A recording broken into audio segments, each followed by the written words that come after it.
Hi hello నమస్తే, welcome back to our channel Telugu capital TV. So ఈరోజు high court advocate శ్వేత గారు మనతో ఉన్నారు. సో మన కొన్ని లీగల్ అడ్వైస్ మనం తీసుకుందాం. మేడం నమస్తే. మేడం నమస్తే అమ్మా. చాలామంది కోర్టులు అంటే నార్మల్ పీపుల్ భయపడతారు కదా మేడం. వాళ్ళు యాక్చువల్లీ భయపడాలా లేకపోతే నమ్మకంతో ఉండాలా కోర్టులు అంటే అస్సలు భయపడకూడదు.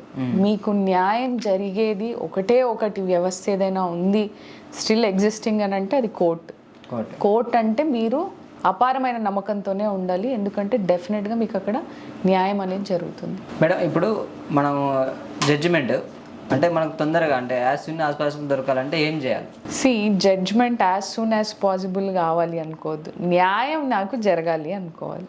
ఎందుకనంటే ఒక కేసుకి సంబంధించిన సాక్ష్యాలన్నీ మనము పోగేసుకోవడానికి ప్రాపర్గా వాటిని కోర్టుకి సబ్మిట్ చేసి కోర్ట్ ట్రయల్ అనేది రన్ చేసి డిసైడ్ చేయాలి. అంతేగాని మీరు తొందరపాటులో ఫాస్ట్గా నాకు వచ్చేయాలి అని అంటే మీరు ఎన్నో మిస్ అవుతుండొచ్చు.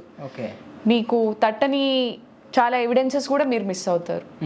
అరే అప్పుడు నేను తొందరపాటులో ఇది ఇవ్వలేదు, ఈ ఎవిడెన్స్ నేను నాకు కేసులో పెట్టినట్టయితే నిజంగా నాకు ఫేవరబుల్ డెసిషన్ వచ్చేదేమో అని తర్వాత మీరు రిగ్రెట్ అవుతారు.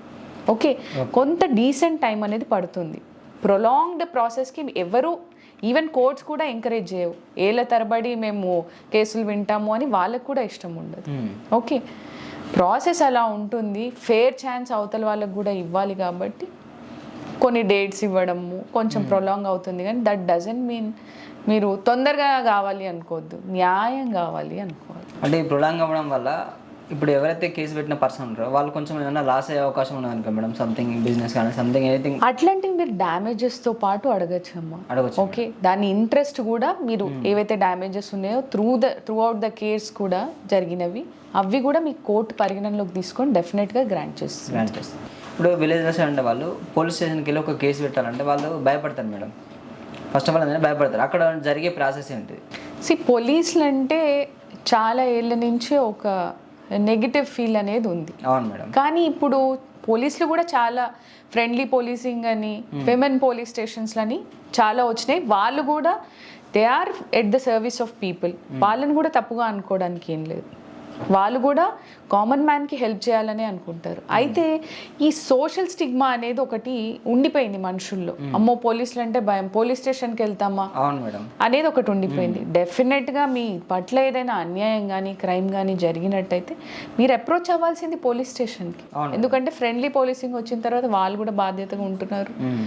ఆ భయము అనేది సొసైటీలో తీసేయాలనే ట్రై చేస్తున్నారు ఎవరైనా వచ్చిన పోలీసులు కూడా.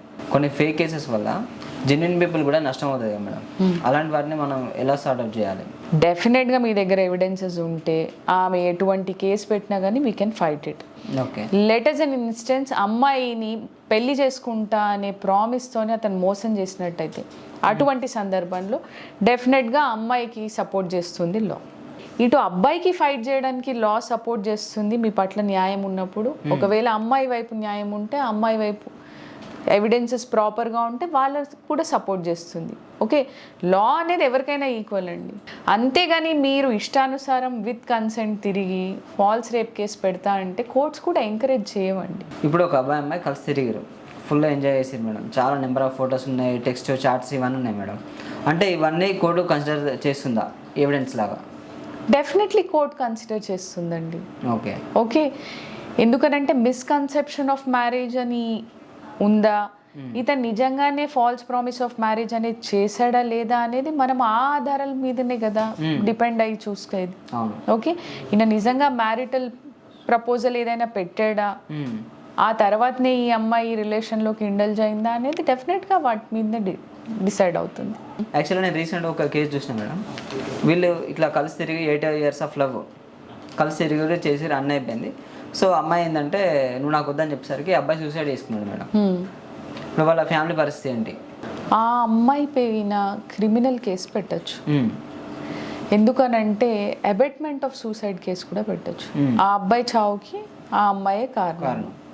మ్యారేజ్ చేసుకుంటా అని అతన్ని మోసం చేసి అతని మెంటల్ స్టేటస్ని డిస్టర్బ్ చేసి అతని చావుకి కారణము ఏంటి అని అంటే ఈమె పెళ్లి చేసుకోను అనడం.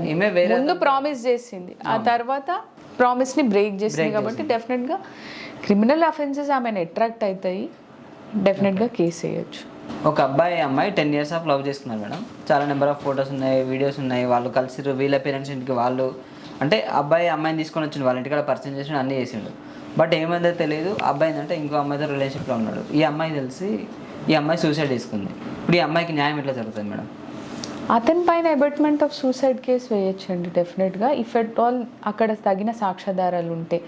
అతను ఆమెని ప్రేమించినట్టు మోసం చేసి పెళ్లి చేసుకుంటానని చెప్పి ఆమె క్వశ్చన్ చేసినప్పుడు చచ్చిపో అనడము, నీ దిక్కున్న చోట చెప్పుకో అనడము, ఆమెను అట్లా హ్యూమిలేట్ చేసినట్టయితే డెఫినెట్గా ఆయనకి అట్రాక్ట్ అవుతుంది ఆ కేసు.